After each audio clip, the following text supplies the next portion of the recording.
Welcome back to the channel. Today we are back with another video talking about the pride of North Wales, Wrexham AFC. Today we've got an interesting video. We've got transfer news to bring you. There's lots of different players we're going to be talking about, players leaving Wrexham, players possibly coming into Wrexham, and a player that could be joining that could be our biggest signing yet under the takeover. Before we get going in today's transfer news, if you do like this content and this style of content, and if you're looking for the best Wrexham AFC content on YouTube, this is the channel to be. Make sure to get down there. We are so close to hitting 24,000 subscribers, so I cannot thank you enough for the support you've shown the channel. I'm going to try and get a bit more consistent over the next couple of weeks because I'm sure it'll be a lot more busy in regards to what's going on at the football club, because I think it's fair to say it's been relatively quiet since, you know, the last video that I recorded. There's nothing really happening, but today we've got lots of transfer news to be talking about. The next potential transfer we're going to be talking about is Mark Leonard. Now, you might have seen me do like a 7-8 minute segment in my last transfer news video about Leonard. We've got some more clarification on the possible signing of Leonard through football journalist Fabrizio Romano, who has something like 17 million followers. He's the biggest name in the journalist world in football.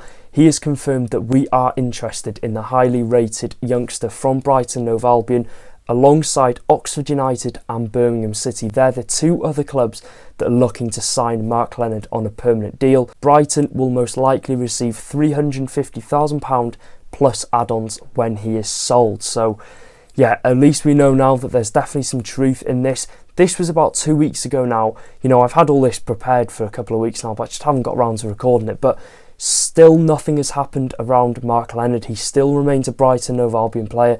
No club seems to be getting closer and closer to striking a deal for Mark Leonard. We've heard that a couple of clubs have put bids in for Leonard. I saw journalists say Wrexham have yet to table a bid for Leonard. So yeah, will we get him, will we not? I think there's more of a chance we won't get him than we will. But £350,000 for a 22-year-old who's fresh off the back of an excellent season in League One is an absolute bargain. He's versatile. He's had the 5th highest average rating in League One last season, 11 goals and assists. In my opinion, whoever poaches Leonard has an absolute gem.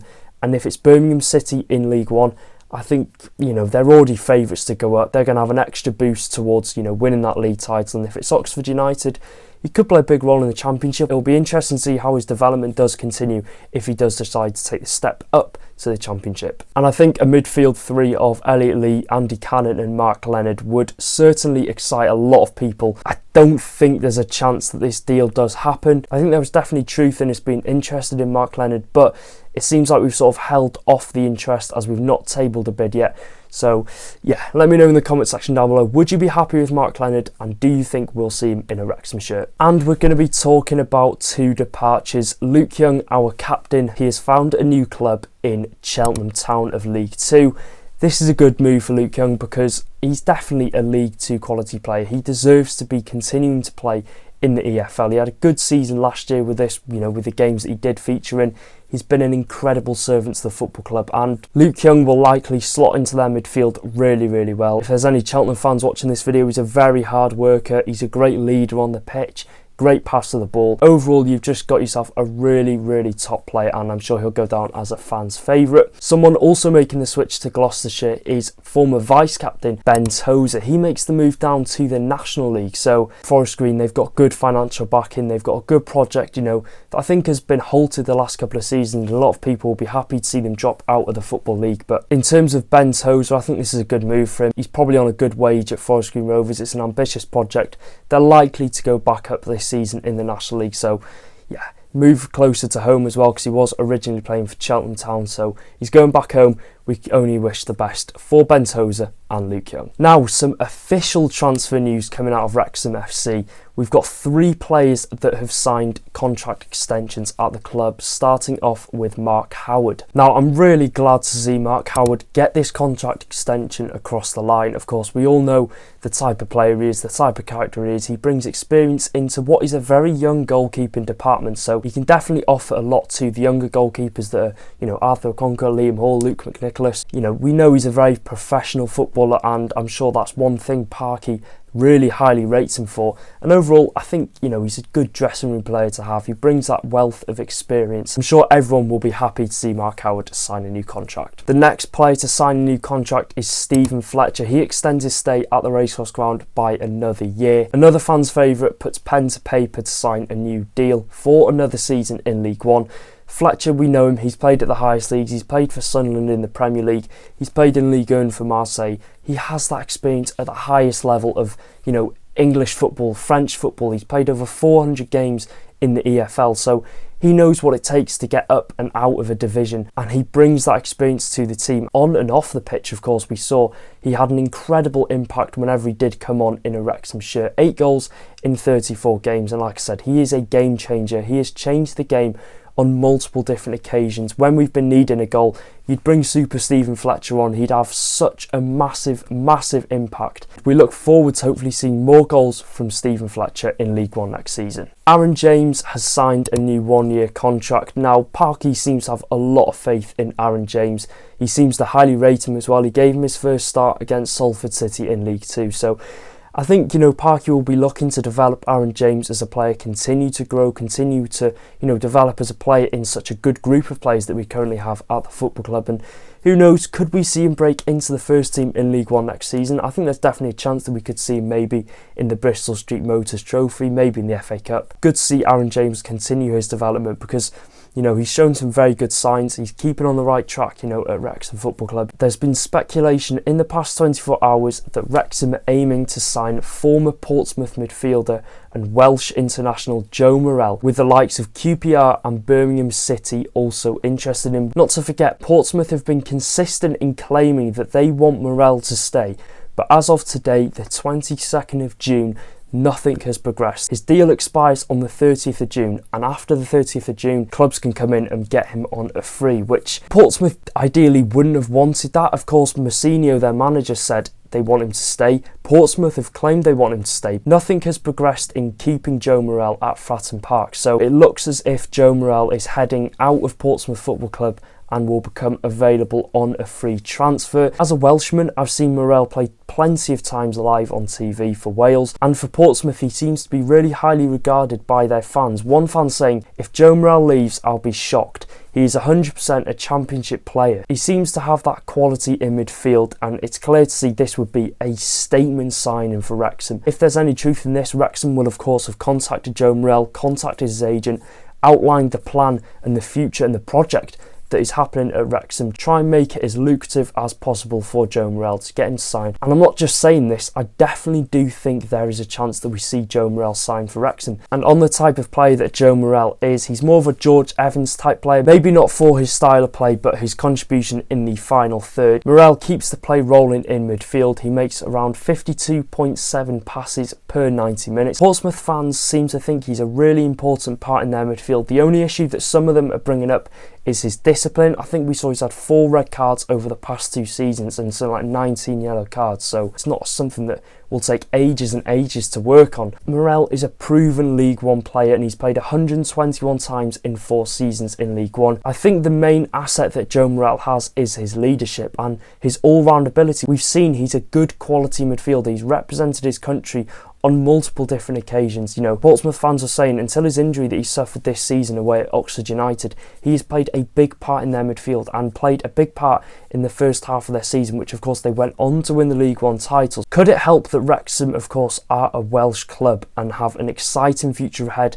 We could outline the project to Joe Morel that could definitely interest him in making the switch up to North Wales. And another reason why I think a deal could be done for Joe Morel is Wrexham could put on the table a long-term contract and could offer a good wage to Joe Morel. It would probably see him become one of the highest earners at the club. But I think the main thing is a 3-year contract is what we seem to be giving all of our players at the minute. And the uncertainty about his future at Portsmouth Football Club is probably putting him off signing a new contract. I think Joe Morel is going to be put off staying day by day if they can't offer him a future at Portsmouth Football Club, or if his future's undecided. And the length of the new contract at Portsmouth could definitely be an issue. So in terms of, you know, midfield, I think we need to strengthen. I think we need to bring maybe 1 or 2 new players into our midfield. Joe Morel, could he be one of the players to to fill the void? Yes, 100%. We need to do everything we can, I think, to bring Joe Morel into Wrexham Football Club. He's Welsh, of course. We'd have a Welsh international in our first team for the first time in quite a while, and I'm sure Parky would not turn down this opportunity to bring someone of Joe Morel's experience, quality, leadership. I think this would be a good signing. I think this would be a very, very good signing, and I would love to see Joe Morel slot in that midfield. I think the main thing that could help us is the fact that we're a Welsh football club. Joe Morel has a lot of Welsh pride. Okay, he's born in Ipswich, but he's represented Wales multiple occasions. He's a shareholder, I think, in Merthyr Town, so he's proud of his Welsh roots, and who better to carry on your career with than a Welsh football club that are on the rise, that have got a good future and a good project laid out to him. It would be a very, very special signing. We're continuing the video because there's been some more transfer news come out by the time I recorded the last segment, and we've had two bits of transfer news, one confirmed signing and one striker rumoured to Wrexham AFC.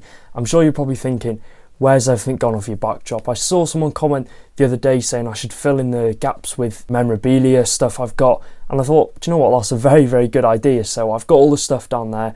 I've got the sticky pads off Amazon. Everything's going to be going up on the wall. Hopefully it looks a bit better than it did previously, but yeah, that's the job for tonight. But before that, we're going to be talking about the two bits of transfer news. The first one, of course, being Arthur Okonkwo. I've done a full 8-minute video. If you would like to check that out, obviously go to the last video on my channel, but Arthur signed on a 3-year contract.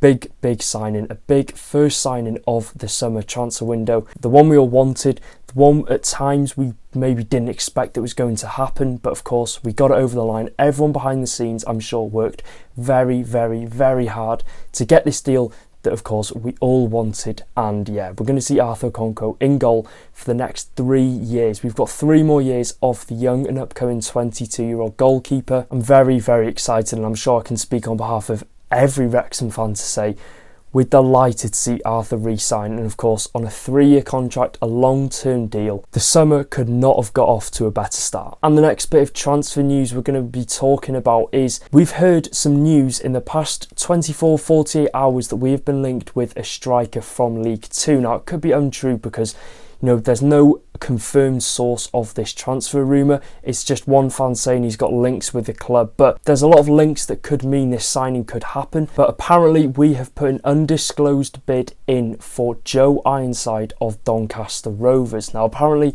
Ironside was on our radar in the January transfer window, of course, when we were after a striker and we signed Jack Marriott. That's the first thing that could point towards the fact that we could be interested in Joe Ironside. Apparently we showed interest in January, but nothing did happen. Now a bit about Joe Ironside. He is a 30-year-old striker who of course plays for Doncaster Rovers, who narrowly missed out on promotion last year. Last year, in his first season in red and white, he got 20 league goals in League 2 in 47 games, and Wrexham fans, if you keep a close eye on Paul Mullin's time before he joined Wrexham, you'll know that he formed a key partnership with Joe Ironside when they did get promoted in the 2021 season to League 1 at Cambridge United. Of course, in that season, Joe Ironside got 14 goals and a handful of assists, and between Ironside and Mullin in the promotion winning season, they got 46 goals combined. So again, could this be another point, that could drive towards this possible signing? We were interested in him in January.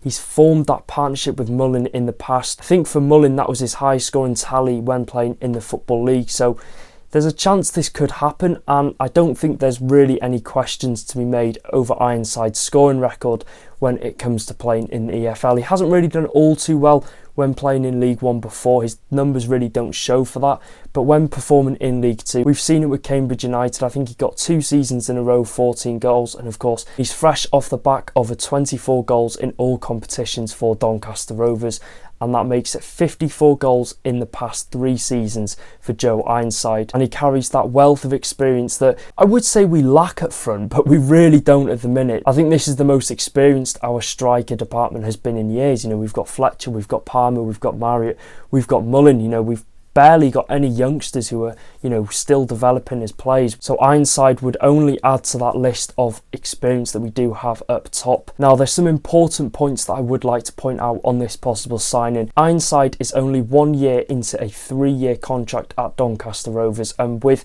him finishing as their top scorer last season, I'm sure they'll be very, very reluctant to let him go for anything less. In my opinion, than £300,000. However, you might have seen last night they have secured the signing, crazily, of Billy Sharp, who rejoins the club. That is one hell of a signing for League Two. So could this be a small sign that they're expecting to sell Joe Ironside in this summer transfer window? Could there have already been a bid on the table for Ironside, or could they just be really stocking up on their strikers? You know, with them getting Billy Sharp and Joe Ironside, that is two incredible strikers for League Two. I think another really interesting thing about this transfer, people saying it's a £500,000 bid that has been put in for Joe Ironside, which for a 30-year-old striker is quite ridiculous. We're in League One now, we're not in the National League. £500,000 playing for a striker, you know, is probably a normal feat in League One, but for a 30-year-old striker who's, yeah, he's not had the greatest scoring record in League One, could be a risk. It is a very high figure, and of course the Wrexham tax, if you want to call it, is definitely coming into equation for this possible signing. I'm sure if it was any other club, they'd be deducting about £150,000-200,000 off the fee, but yeah, that's the life we live now at Wrexham. But you know, we've just extended Fletcher's contract. Fletcher is a very similar striker to Ironside in terms of their style of play, so is it a logical signing? I don't know, I really don't know, but again, I'm sure there's options out there that are younger and cheaper for Phil Parkinson. I'm sure he's got a long list of players that he does want to sign. So again, Parky is in charge. We'll leave it down to Phil Parkinson. I'm not going to say too much, but I definitely do think there's younger and cheaper options out there. So let me know, what do you think in the comment section down below? Would you be happy with this possibly signing Joe Ironside? Of course, there might not be any truth in this signing. It could just all be complete and utter rubbish, but yeah, there's definitely interesting points for and against for this possible signing. I'm sure we'll definitely see maybe one or two strikers come into Wrexham and maybe one or two strikers depart. We could see more than two strikers come in. So yeah, it's going to be an interesting transfer window. If you did enjoy, make sure to drop a like. Make sure to get in the comments as well down below. Name one player you would like to see Wrexham sign in the summer transfer window. And of course, subscribe. We've just hit 24,000 subscribers, so I cannot thank you enough for that. Let's go for the big 250,000. I never thought I'd be saying that. But yeah, like I said, do all that good stuff, and I'll see you in another video. Take care, guys. Up the town.